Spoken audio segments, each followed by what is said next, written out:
j'étais comme ça avec mes. Donc l'ambiance était un petit peu trouble, était un petit peu bizarre. On venait d'enterrer nos proches. À la plaie d'obscurité là-bas, il y avait des. Malheureusement, on a perdu des proches. C'était une surprise pour nous. D'un coup, on a pu retrouver certains proches, des voisins qui étaient là, etc. On a compris que le point commun, c'est qu'ils ne voulaient pas sortir d'Égypte. Et malheureusement, on était un petit peu déboussolés parce qu'on s'est retrouvé avec des enterrements, des machins. Mon oncle Doudou, par exemple, lui-même, on l'a enterré. Il ne voulait pas sortir d'Égypte, c'était clair. Son rêve, c'est de devenir chef de chantier de la nouvelle pyramide de Python. Et bon, il a investi à Goshen, il a fait ce qu'il faut, etc. C'est clair que lui, quand on lui parlait de sortir d'Égypte, on est très bien ici, etc. On n'a pas besoin de ça, on n'a pas besoin de la Torah, on n'a pas besoin de les autres. Malheureusement, on s'est retrouvé à l'enterrer. Il n'a pas passé la plaie d'obscurité. Donc on est là, on n'est pas bien. En plus de ça, ça fait 4 jours. Ça fait 4 jours j'ai un veau au pied du lit. Maintenant, il faut comprendre, le veau, c'est la ligne rouge pour les Égyptiens. Ils peuvent encaisser les plaies, ils sont à 9 plaies maintenant, ils peuvent encaisser tout, mais le veau, c'est leur dieu. Toucher à un veau, c'est toucher à leur dieu, c'est là-bas, c'est à ce veau-là qu'ils se prosternent. Ils nous regardent avec une haine terrible. Ne faites pas de bêtises. Si vous touchez au veau, déjà de l'accrocher au lit, c'est déjà une humiliation. Alors, par miracle, il n'y a pas eu de pogrom. On a eu peur que les Égyptiens ils s'abattent sur nous, ils se vengent. Parce qu'on ne peut pas toucher à leur Dieu. Et entre parenthèses, jusqu'à il n'y a pas longtemps, c'est notre Dieu aussi. Oui, j'ai un Yetzera quand je vois ce veau-là de me prosterner, de le prendre dans mes bras. Je sais pas, c'est comme ça. On a grandi avec ça, malheureusement. On a grandi avec ces Égyptiens. On est complètement intégrés. Oui, je veux sortir d'Égypte, je veux connaître Hachem, mais ce veau-là, il m'attire. Il est là, c'est notre. Donc imaginez-vous l'ambiance dans laquelle on se trouve maintenant. On est dans une ambiance terrible. Maintenant, on a l'ordre, aujourd'hui, de lui trancher la gorge, de lui faire la shrita et de prendre le sang, de le mettre autour de notre porte. C'est l'ordre de Moshe Rabbeinu qu'il a reçu d'Hachem. Mais comment on va faire ça? C'est impossible.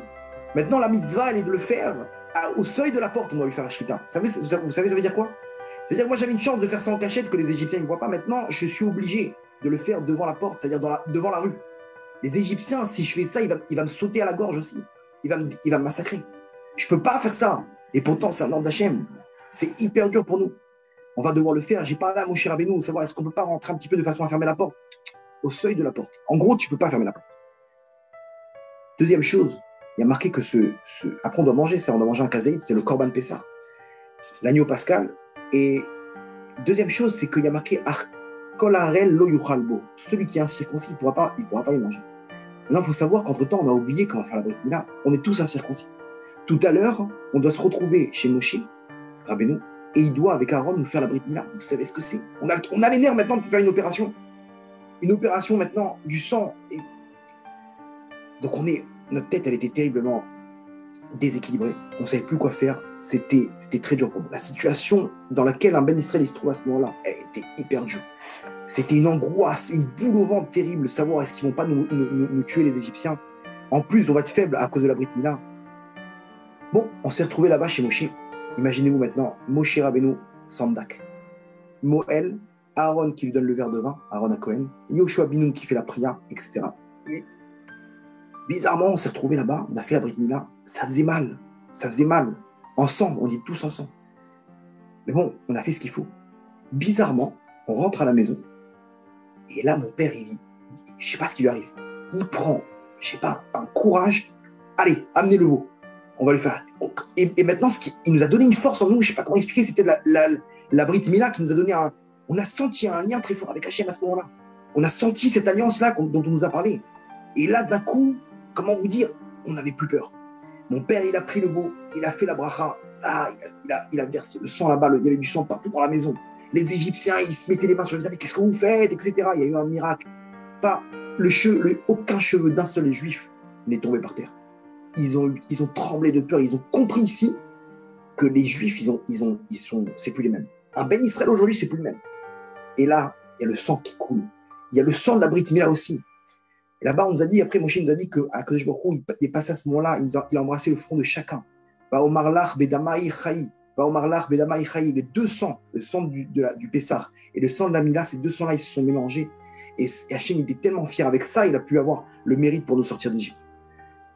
Maintenant, arrivé le soir de Pessah, de ce soir-là, on a une misère maintenant de manger donc tout le korban. Maintenant, bizarrement, l'ordre de Moshe Rabbeinu, il est quoi? Hachem, il leur a ordonné comment on doit manger le korban Pessah, ce veau. On doit le manger habillé, avec nos chaussures, notre ceinture, notre bâton, notre sac, prêt à partir.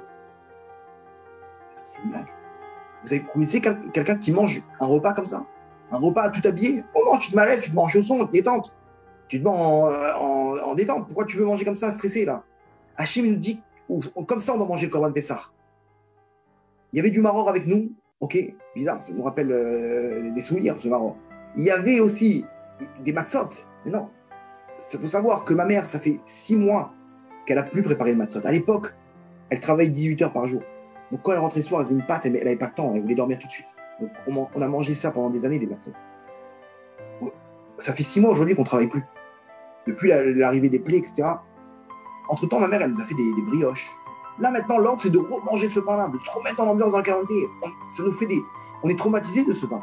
Ça nous rappelle des mauvais souvenirs. Bizarrement, j'ai vu qu'on retourne dans cette psychologiquement. On ne comprend pas.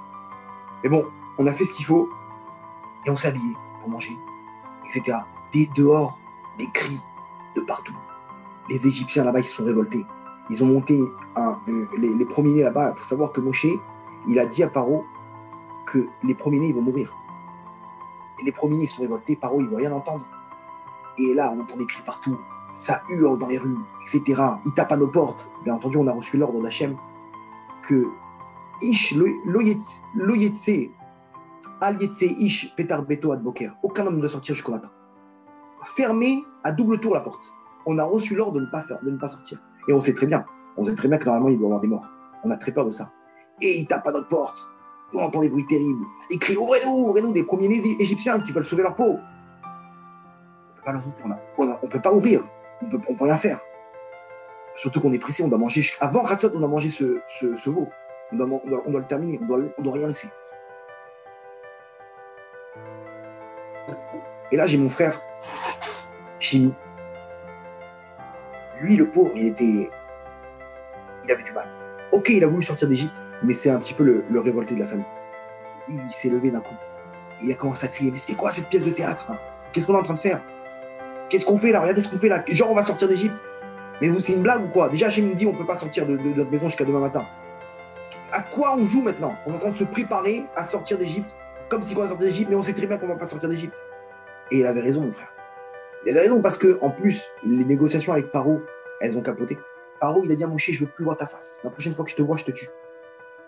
Donc, les négociations pour sortir d'Égypte, elles ont capoté, c'est terminé. Quand on a vendu cette nouvelle-là, on s'est dit, on ne pourra plus sortir. On avait encore une dernière chance, mais là, c'est terminé. Et en plus, personne n'est jamais sorti d'Égypte. On ne sait même pas ce qu'il y a là-bas, en dehors de l'Égypte. Et mon frère, il a raison. Il dit à mon père, mais c'est quoi tout ça? Qu'est-ce qu'il y a? Donc, quelqu'un est déjà sorti d'Égypte pour nous dire ça. Pourquoi Hachem nous fait ça? Pourquoi on fait une pièce de théâtre comme ça? Genre, on se remplit de Emouna comme ça pour sortir de trucs. Mais alors, on sait très bien qu'on ne va pas sortir. Mon père, il n'avait pas les réponses. Il a dit, écoute, mon fils, les réponses, laisse-les entre les mains d'Hachem. Je ne sais pas quoi te répondre, mais Hachem, il a demandé, viens, on fait confiance. Viens, on fait confiance, qu'est-ce qu'on a à perdre? Ok, je ne sais pas ce qu'il y a aussi en Égypte, je ne sais pas ce qu'on fait, aucune idée. Mais Hachem, il est là, il nous a demandé. Regarde ce qui s'est passé. Depuis que Moshe est arrivé, il y a eu des bonnes choses, n'empêche, non? Non, c'est vrai, etc. Et il débat, mais...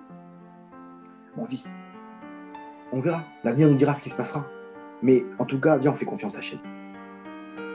Bon, mon frère, on était déjà content qu'il a voulu sortir d'Égypte. On a eu très peur qu'il y passe, lui aussi, à la plaie d'obscurité. Il voulait sortir d'Égypte, mais il sait très bien qu'il n'y a rien à faire là-bas. C'est le désert. On va aller où? On va faire quoi? On n'a plus rien avec nous. De mon côté, moi, je n'avais pas ce manque d'émouna. Je vais vous dire pourquoi. Parce que j'ai compris comment chacune des plaies qu'Hachem nous a fait, j'ai compris comment il était avec moi toute cette exil. Par exemple, les kinim, les puces, mon maître égyptien, quand j'ai vu comment il criait, il disait exactement les mêmes phrases que moi je criais quand je n'arrivais pas à dormir. Pourquoi? Parce qu'il ne nous laissait pas nous laver. On sortait du travail, on devait se laver un petit peu. Il me disait, non, c'est pas pour vous. Si vous voulez aller au Nil, vous trempez. Il n'y a pas d'eau pour vous. On n'a pas assez d'eau. Maintenant, on ne peut pas aller au Nil, ça prendrait 1 heure de temps. aller-retour. On n'en peut plus de fatigue, donc on s'endormait sale.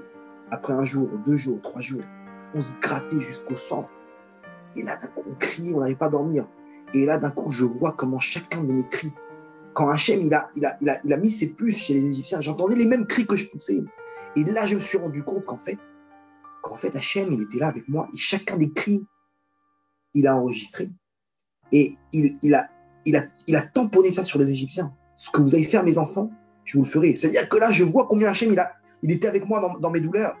Chacune des plaies, les grenouilles, il les réveillait avec des bruits, il tapait sur des casseroles comme ça, allez, au travail, au travail. Chaque coup de casserole là-bas, des grenouilles, ils venaient chez eux, encore dans les oreilles, comme ça, ils les ont réveillés. Comme ça, il faut savoir que pendant ces 210 ans d'esclavage, tout ce que les Égyptiens, ils ont fait au Bnei Israël, c'est exactement, mesure pour mesure, ce qui s'est passé dans ces 9 plaies-là qu'ils ont suivies. Mesure pour mesure, le sang, l'eau, ils ne nous donnaient pas à boire. Hachem, il leur a enlevé l'eau. Tout s'est transformé en sang.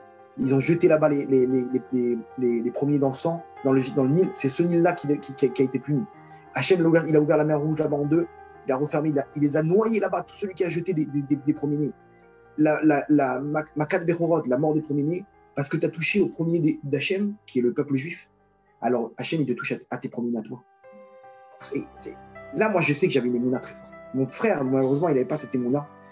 Et si vous comprenez, je comprends très bien ce truc-là. Mais moi, ce que j'ai vu ce soir-là, ces derniers mois, aujourd'hui, je sais très bien que j'ai confiance en Hachem. Parce qu'il m'accompagne. Toute cette galoute-là, il m'accompagnait. Il était là dans mes souffrances. Il a tout enregistré. Et il n'a oublié aucune de mes prières. Même même ça, Hachem, il a noté. Et il m'a fait remarquer. J'ai ouvert les yeux à ce moment-là.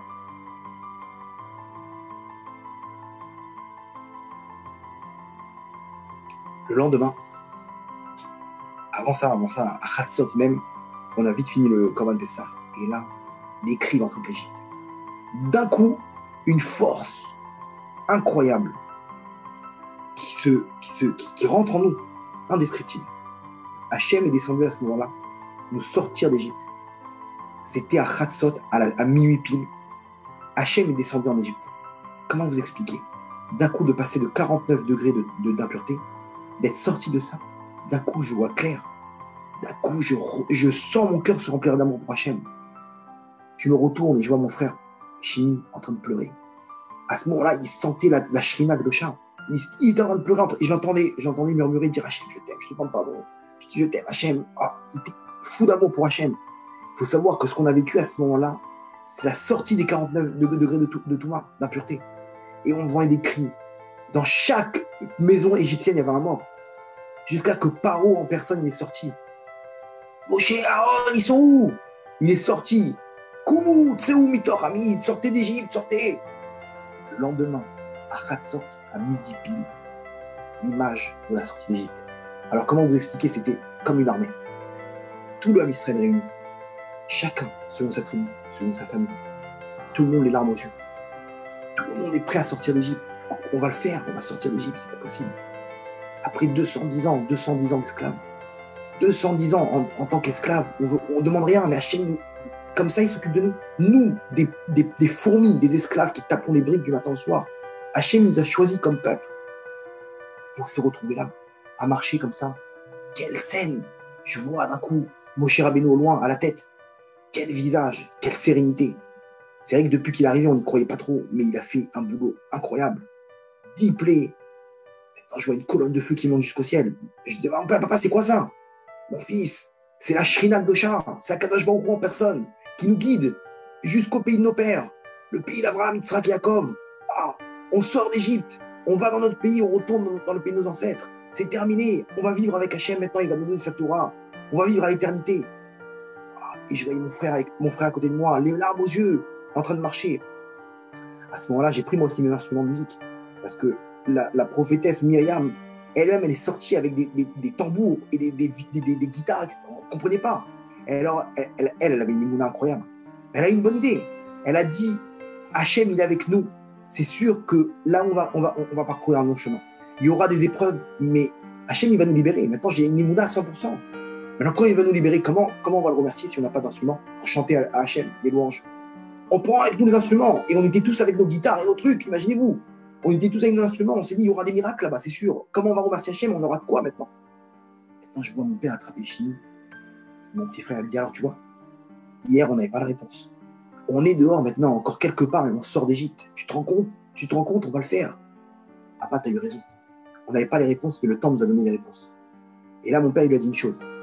Mon fils, tu sais quand est-ce que ça a commencé la sortie d'Égypte? Non, ça a commencé hier soir. Ça a commencé hier soir quand on était toi et moi en train de se préparer. On s'est conditionné à se préparer à sortir. On s'est rempli d'émouna, de se dire qu'un jour, ça va arriver. Et on a débloqué cette sortie d'Égypte. Ça a commencé ce soir-là et ça a commencé hier soir. C'est là-bas que ça a commencé. Et sache un truc, mon fils. Un jour, tu vas raconter ça à tes enfants. Et tu vas t'asseoir à une table. Et tu vas te remettre dans la même ambiance.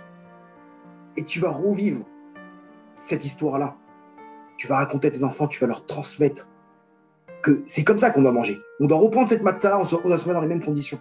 Pourquoi? Parce que ce système-là, c'est ça que tu dois intégrer à tes enfants. C'est ça que tu dois remettre ces batteries-là en toi pour pouvoir, dans l'année, utiliser tu auras juste appuyé sur le bouton à ce moment-là. Le bouton de la Emouna. Comment tu recherches les batteries? Le soir, ce soir-là. Ce même soir-là, quand tu vas raconter à tes enfants cette histoire. C'est exactement ce qui se passe pour nous. On se remet, on mange le même pain qu'ont mangé nos pères. Ce pain, cette matzah, le maror, on doit sortir d'Égypte. Hachem, il nous libère de notre Touma. Et c'est ce qu'il va faire dans la délivrance finale bientôt, Bezrat Hachem. Regardez aujourd'hui. On est en 5780. En 2021, on va refaire exactement la même histoire, le même Pessah, qu'ont fait nos pères à ce moment-là. C'est exactement la même histoire qu'on va revivre. La même histoire, Rabotai. Ici, on sort d'Égypte. Si on n'a pas la émouna de ça, on va passer à côté de grandes forces qu'on va avoir besoin dans l'année. Qui n'a pas besoin d'une délivrance? Il faut se préparer. Il faut se préparer, c'est ce soir-là, la préparation à la délivrance. Pour nous, pour tout l'âme Israël, la délivrance individuelle. C'est ça ce qu'il faut développer ce soir-là. Et la même histoire, on va raconter. Regardez le peuple juif. Le peuple, il est éternel. Am Israël Chai. Akadosh Baruch Hu, il est là. Et 2 fois par jour, on doit dire Ani Hashem Elokechem asher hotzeti etchem me'eretz Mitzrayim liot lachem Elokim. Je suis Hashem, votre Dieu, qui vous a fait sortir d'Égypte pour être votre Dieu. Hashem nous a fait sortir pour être notre Dieu. Vous vous rendez compte? Jusqu'à aujourd'hui, c'est le même cas. Qui ose maintenant s'opposer à Israël? Quand quelqu'un il te dit sale juif, quelqu'un il te dit m'arrête avec ta Torah, mais tu sais qui je suis en train de servir, le roi des rois. Hachem m'a sorti d'Égypte, on aurait été toujours dans ces forces-là. Si on n'était pas, si Hachem, en personne, il ne serait pas sorti d'Égypte, nous avait pas sorti d'Égypte. Ce soir-là, c'est exactement pareil ce qui se passe. Et à nous de prendre ce relais pour faire passer ça aux futures générations. Transmettre cette Torah, transmettre cette émouna, transmettre cette proximité avec Hachem, parce que c'est ça la clé de la délivrance. Hachem Ezakenu, pour notre délivrance personnelle, pour la délivrance de tout l'âme Israël, avec le Mashiach Beracham. Baruch Adonai Leolam. Amen.